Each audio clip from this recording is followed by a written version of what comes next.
13,000 years ago, the largest land animal on Earth disappeared. Not because of an asteroid, not because of a supervolcano, but possibly because of us. Before cities, before farming, before metal, small groups of humans, armed with nothing more than stone tools, may have pushed a 10-ton giant into extinction. This is the story of how that might have happened.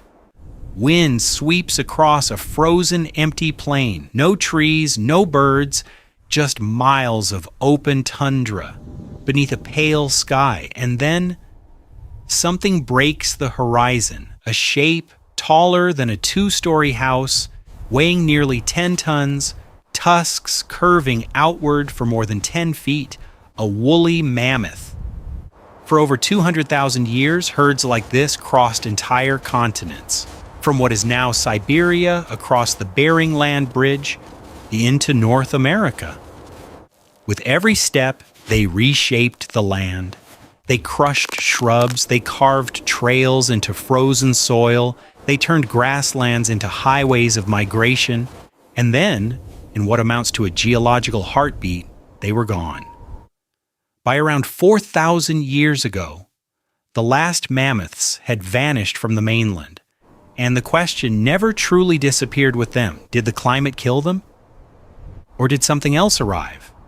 Something smaller, something organized, something armed, humans.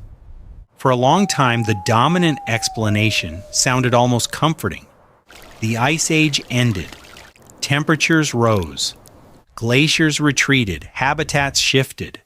The mammoths, specialists of the cold, simply couldn't adapt. Case closed. It fit neatly with what we know about past extinctions. Climate changes, ecosystems reorganize, large animals struggle. No villain required. And early on, the archaeological record seemed thin. A few scattered stone spear points near mammoth bones. Not enough to convict an entire species of hunters. The argument went like this. There were too few humans. They lacked the technology. Mammoths were too big, too dangerous, and to hunt regularly. After all, we're talking about an animal that could stand 11 feet tall at the shoulder and weigh as much as 20,000 pounds. One wrong move, and a hunter could be crushed under several tons of muscle and bone. So the idea that small bands of people armed with sharpened stone tips could systematically eliminate herds across a continent seemed unlikely. Climate change was simpler. But over the past few decades, that clean narrative has started to fracture. More sites, more bones, more patterns. And the pattern isn't random, it's directional. Extinction doesn't require killing every individual, it only requires breaking reproduction. A female mammoth likely gave birth once every 4 to 6 years. Pregnancy lasted nearly 22 months. Calves remained dependent for years, which means population recovery was slow, painfully slow. Now imagine a small group of human hunters, perhaps only a few dozen, entering a land where mammoths had never faced a coordinated, tool-using predator. Not wolves, not big cats, humans. They didn't need to outrun a mammoth. They didn't need to overpower it. They only needed to wound it. Stone-tipped spears thrown at close range or driven into soft tissue could pierce thick hide. A deep puncture meant bleeding, infection, and often a slow death. But here's the crucial detail. Hunters didn't need to target adults. Juveniles were smaller, slower, easier to isolate during chaos. Remove enough calves, and the future collapses. A species weighing 10 tons per individual, roaming across thousands of miles, can still be fragile if its birth rate is low. This was not a story of mass slaughter in a single season.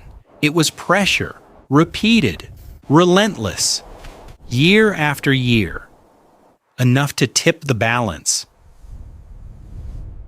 The woolly mammoth was not an easy animal to kill.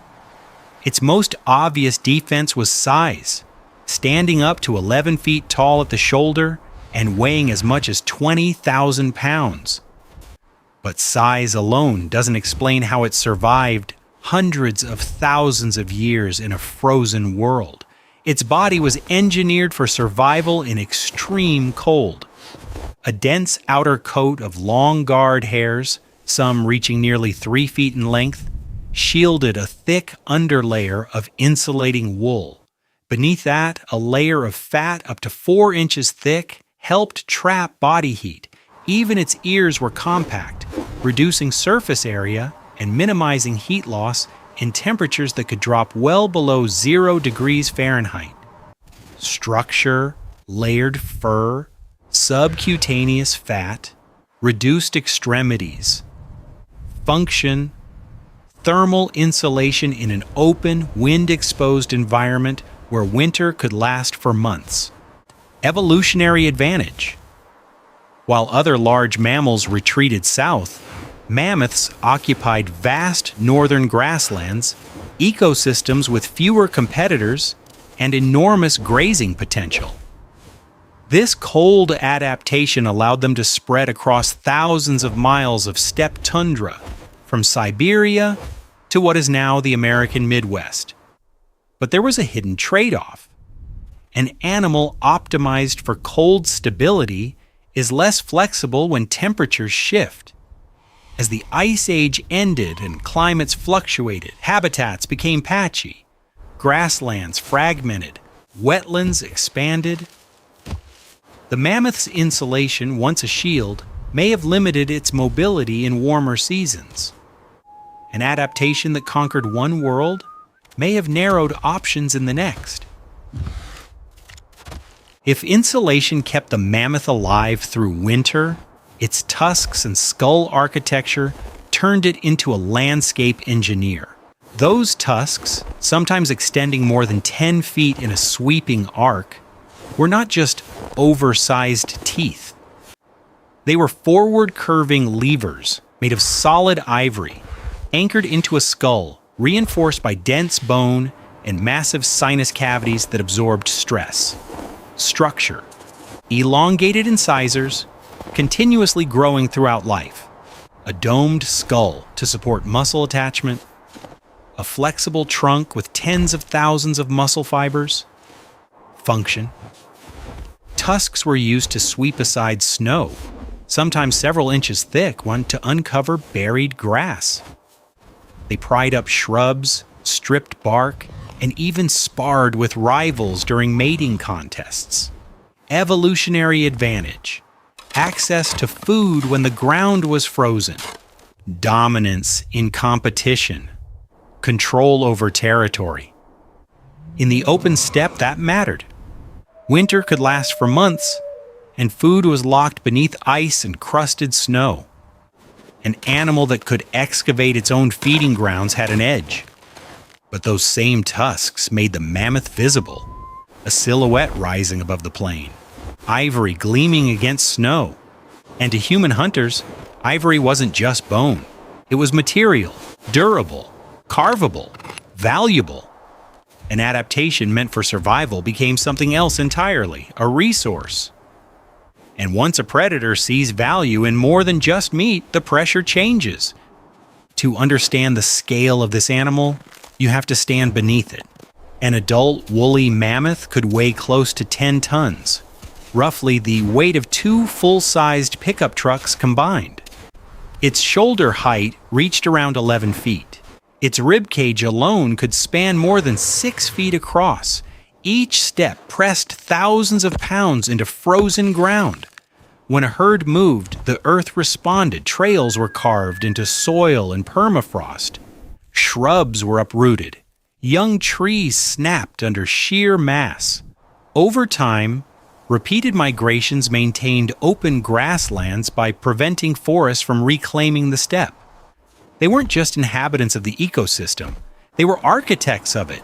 Now imagine removing them, not one at a time, but across an entire continent over a few thousand years, a blink in evolutionary time. the absence would not be subtle. Grasslands begin to shift, shrubs thicken, tree lines creep northward. Without constant grazing and trampling, the structure of the land changes. And here is where scale becomes unsettling. It doesn't take millions of hunters to tip this balance. Even a few thousand humans spread across North America, applying steady hunting pressure over centuries, could outpace a species that replaces itself only once every several years. Against a 20,000-pound animal, a single spear looks small. Against reproduction rates measured in decades, it looks different. Scale works both ways. For years, the story seemed simple. Humans arrive, mammoths disappear. Cause and effect. But the deeper researchers looked, the more that line began to blur. At many sites, mammoth bones bear unmistakable cut marks, sharp, V-shaped incisions left by stone blades. Spear points are found lodged between ribs. Bones are systematically broken to extract marrow. This is not scavenging, it is organized butchery.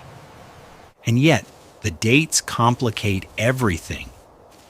In some regions, mammoths appear to have declined before clear evidence of large human populations. In others, they survived for centuries after humans arrived, so the story changes. It may not have been humans alone. As the Ice Age ended, temperatures fluctuated violently.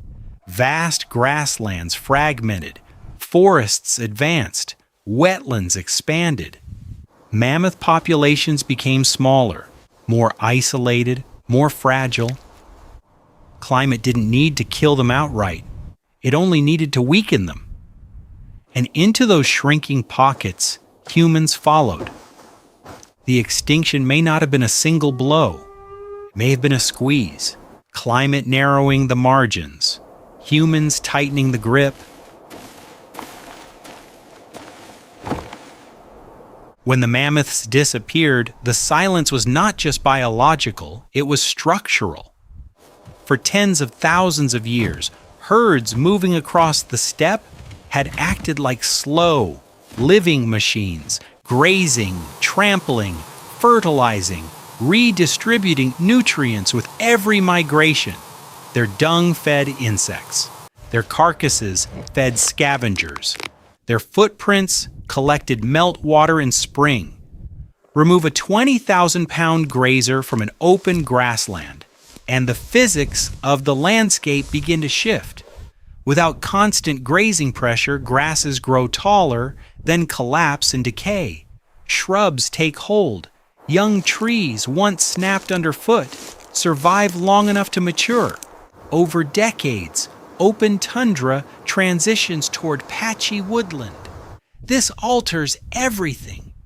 Different plants dominate, different animals follow. Predators lose a primary food source.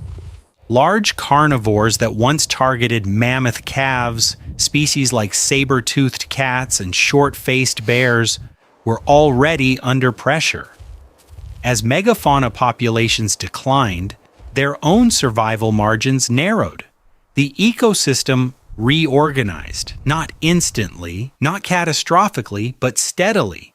And in some parts of the Arctic today, researchers are exploring a provocative idea that restoring large grazers might slow permafrost thaw by maintaining open grasslands that reflect more sunlight and trap cold air near the ground. The mammoth's absence still echoes, not as a memory, but as a changed landscape. Now shift the perspective. For most of their existence, mammoths were among the largest land animals on Earth. For most of our existence, humans were small, scattered, and vulnerable. Yet by around 13,000 years ago, human groups had spread across North America in a matter of centuries, moving on foot, covering miles each day, adapting to deserts, forests, coastlines, and frozen plains. Physically, a single human posed almost no threat to a 10-ton mammoth. But humans were never just physical. Structure, forward-facing vision, hands capable of precision grip, large brains relative to body size, the ability to communicate abstract ideas, function, planning, coordination, tool-making, knowledge transfer across generations, evolutionary advantage, cumulative culture. A spear design improved in one generation did not disappear when its maker died. It was taught, refined, shared. Hunting strategies became traditions. Traditions became systems. No other predator on the Ice Age plains operated like that. Wolves hunted in packs, but they did not design new weapons. Big cats ambushed, but they did not pass down complex strategies through language. Humans could observe a failed hunt and adjust the next one. That difference compounds, not in days, in decades. Against an animal that reproduces slowly and matures over years, incremental improvement becomes decisive. The mammoth's greatest vulnerability may not have been its size. It may have been the kind of intelligence it faced for the first time. On a remote Arctic island long after mammoths vanished from the mainland, a small population survived, cut off by rising seas, isolated, diminished. By around 4,000 years ago, even they were gone. No final battle, no single catastrophic winter, just absence. Today, the evidence remains scattered across the continent, ribs marked by stone blades, ivory shaped into tools, camps built from mammoth bones, enough to show that humans hunted them, enough to show that climate alone is not the whole story, but not enough to deliver a simple verdict. Extinction rarely leaves a confession. What it leaves are patterns, shrinking ranges, overlapping timelines, human footprints spreading across miles of newly accessible land. A species weighing 20,000 pounds, roaming thousands of miles, surviving ice and wind for over 200,000 years, undone within a few thousand. Whether by climate, by hunting, or by both working together, the result is the same. The mammoth was not defeated in a single moment. It was outlasted. And the unsettling part is not just that humans may have hunted mammoths. It's that this pattern, slow pressure applied to slow breeding giants, has repeated itself many times since. The Ice Age ended. The mammoths disappeared. And the species that may have played a role is still here, watching the past and shaping the future.